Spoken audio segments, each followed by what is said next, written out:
Hi, I'm Ed Sperling. I'm the editor-in-chief of System Level Design. I'm here with Steve Bailey from Mentor Graphics, Shawn McCloud from Calypto, Ghislain Kaiser from DOCEA, and McNamara from Cadence.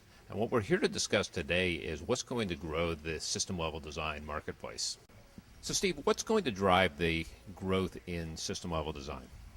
Well, it's a couple of factors. One is what's happening in industry where the complexity of designs continue to grow, and so that puts more and more pressure on people to do very good system level design work because there's a lot more factors to take into consideration of characterization, properties, and so forth at a system level that they need to experiment with and validate.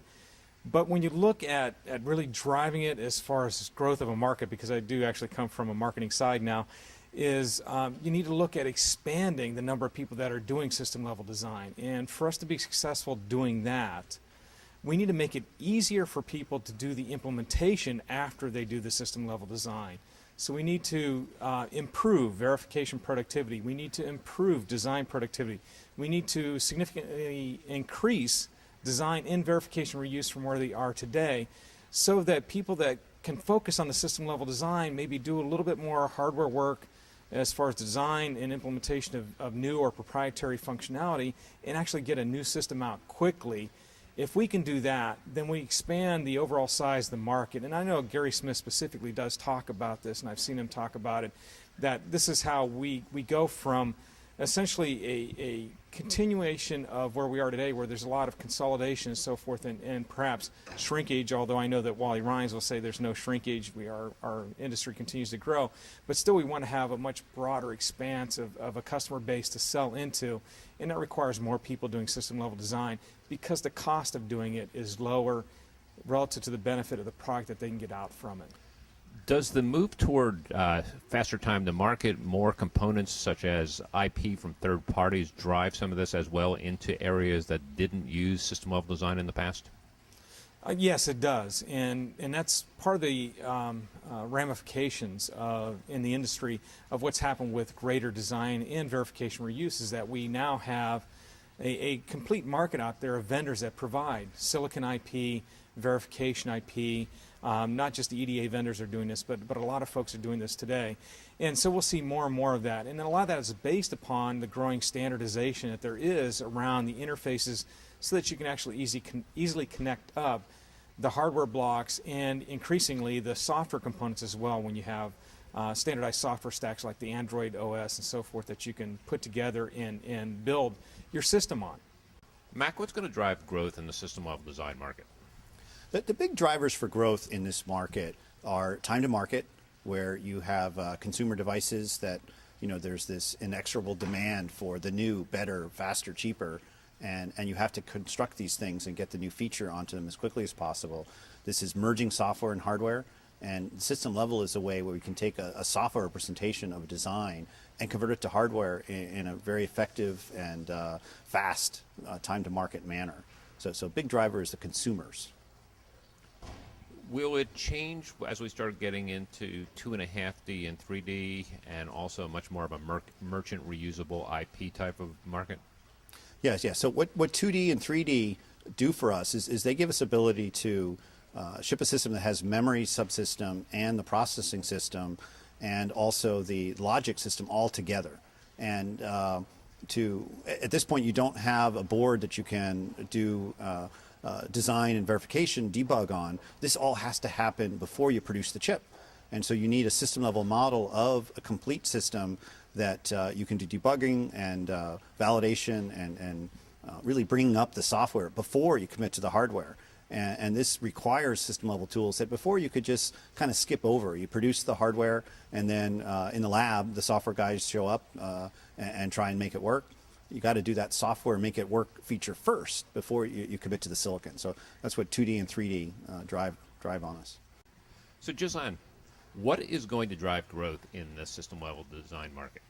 So the main opportunities for the system design is to improve the complexity management and reduce this complexity.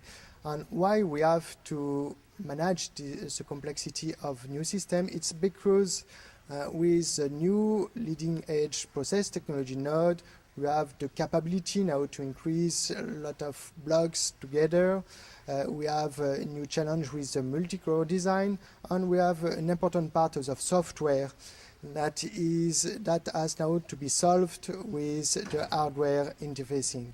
So all this stuff make the system more and more complex, and is no longer able to be solved by one human brain.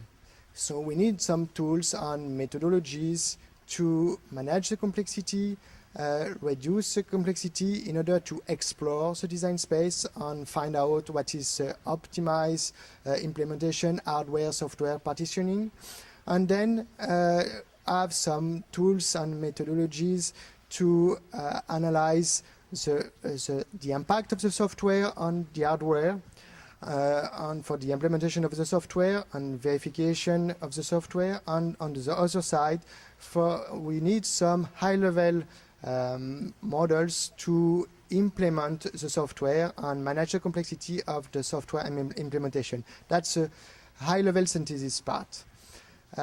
So what is missing now on the power consumption standard is one of the part of the puzzle that is missing in the equation. We need some standards in order to move the business from a service business to tools business and models business. So we need some standards in order to create models and make interoperable the models together. And for the power consumption, for the power point of view, we need two kinds of information to be captured in the standards. The first is the power behavior, and in order to estimate the power consumption earlier. And the other part is how the power will be interfaced with the software and the hardware. So how I will reduce the power consumption using my software on the hardware and keep the consistency all along the flow. So Shawn, what's going to drive growth in the system level design market? I think there's probably going to be three distinct things that will drive growth in the ESL market. Probably first would be power. I think that as we're moving to the lower geometries, 45 nanometers or below, it's virtually impossible to reduce power through traditional methods such as supply scaling. So you're going to have to look at other techniques, using high-level synthesis, using RTL power optimization tools to try to reduce your power. Otherwise, you're going to have thermal integrity problems and power integrity problems, not just battery life. The second one is around software.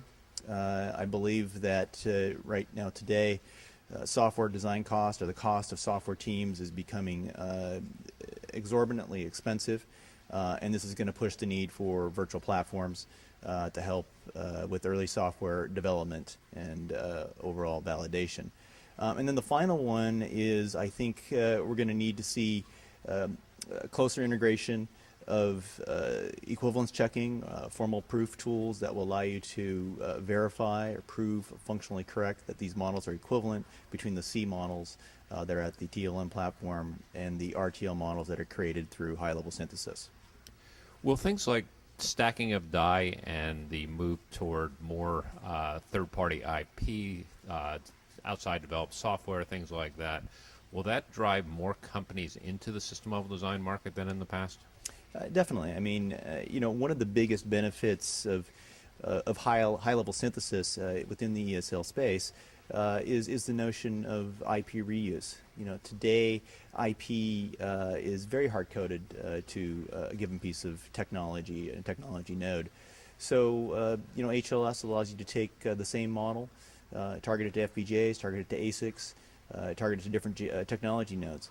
And I think this is very important when we start looking at 3D and as we're stacking things together, because I believe that we're going to see different fabric. You're going to see ASIC fabric for the stuff that's more fixed, and you're going to see FPGA fabric for the stuff that needs to be more flexible.